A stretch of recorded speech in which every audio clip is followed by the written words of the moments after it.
now it's the Rob from 106.1 KISS FM here with my tag team partner in podcasting. Hey, it's Eric Cornish with WKDQ on a very happy birthday to my co-host here, the Rob. Thank you very much. I appreciate that. Congratulations for living another year. Well, I didn't die. I'm pretty psyched about that. No, I appreciate you saying that. Thanks, Eric. And as we head into this week, we thought it would be appropriate, since it is my man's birthday over here. There was another birthday that was yesterday. Right. Pretty significant in the wrestling world. And way bigger than mine. Yeah, and a milestone for one of the greats, and that is Mick Foley, one of the unlikely greats in wrestling, too. That is a great way to sum up his career. A very unlikely success story. Absolutely. But Mick can say that he had a career as successful as the big stars in this business. Absolutely. I mean, probably one of the top 15 careers as far as successes go. And when you look at the other guys that share that, you're talking about sculpted gods, you're talking about the all-time greats, the Triple H's, the Ric Flairs, and then you've got Cactus Jack, Mick Foley, Dude Love. Yeah. It almost seems out of place, but he made this incredible career for himself, mostly during the Attitude Era. And I gotta say, really, during the Attitude Era, he was one of those stars that really made that what it was. Right. And, you know, a lot of people will point to things like, you know, the crazy stunts that he did, or, you know, the death matches that led him up to that point.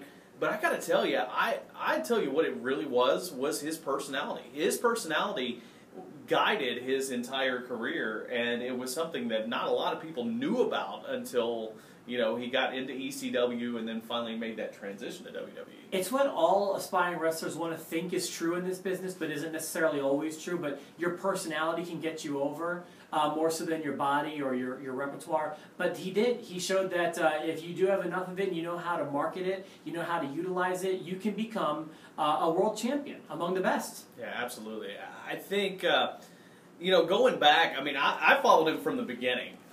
You know, obviously, he had a few runs where he was doing some job matches in WWE, which a little bit before my time. I mean, I guess I was watching but didn't realize it. One most notably with the British Bulldogs. That's right. Broke his jaw, I think, like with the Dynamite Kid. But I remember him in Memphis. He worked in Memphis a little bit when they were kind of doing the crossover thing with Dallas, and he had some matches with. You know, and actually Austin was there at that time. There was some stuff with Jeff Jarrett, and he was a member of the Stud Stable with Robert Fuller and them. I remember that. Then he made that transition into WCW, where he wasn't really respected, at least not a lot.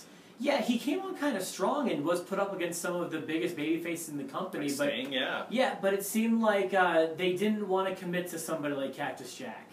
Yeah, at least not seriously. And I definitely have a memory, and I think it was during that run. If not that run, it might have been Global. He, you know, he made a brief appearance at Global Wrestling Federation. That was the short-lived Dallas promotion. And I remember one of the announcers saying, you know, when he did that flying elbow off the apron, he called it the Hip Buster.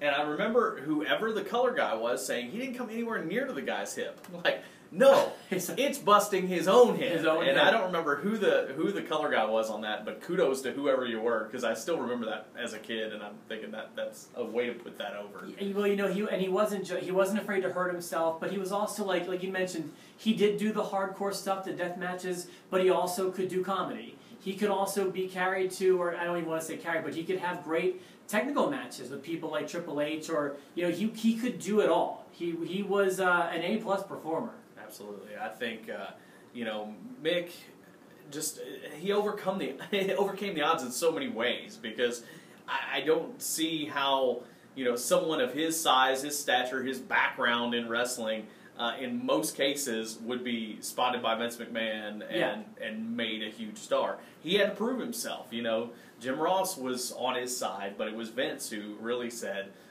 you know, after he saw what he had, especially that personality. I mean, made him part of the corporation, and you know, just everything that happened along the way, changing to Dude Love, coming back, bringing Cactus Jack back.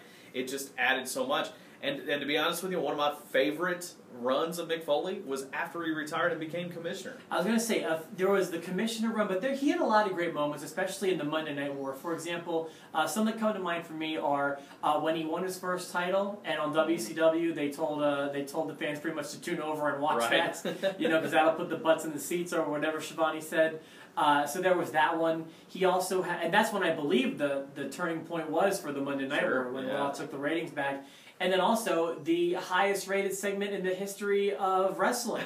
This Is Your Life, Rock. This Is Your Life. That still stands, and knowing TV and the way cable is now, that will never be broken. No, I mean, it's just huge. And I'd say, more of those segments than matches stand out for me. Everybody's going to point to the King of the Ring. I mean, King of the Ring was just brutal. That was his moment, though.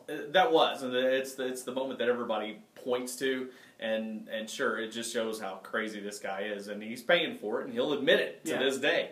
But I mean, who would have thought a guy like that, a guy that's willing to go through barbed wire and get set on fire and get thrown off a cell, would continue his career outside of wrestling, being a stand-up comedian, being a best-selling author. Standing up for victims of domestic violence and assault. I mean, and don't forget being Santa. And being Santa. I mean, he's done it all, and to me, just like we said, unlikely hero in the world of wrestling, but certainly well respected. And a nice guy. He's been here on the Enhancement Talent. Yeah, we love Mick. We got a chance to meet him. I've met him a few times. Have you met him before at the Santa Claus? Yeah. There were a couple different times I've been around. We both met him a couple times, and I've always thought he was such a class act. So it's my pleasure to wish him a very, very happy 50th birthday, Mick. Yeah, and make sure you share this as well. Hashtag Foley turns 50, because Foley, we appreciate everything that you've done, not only for this business but outside the business. Just a good human being. Hey, one last thing before we close this, if you don't mind. Sure. I have this theory. I don't know if it's true or not. Obviously, I haven't done the homework on this.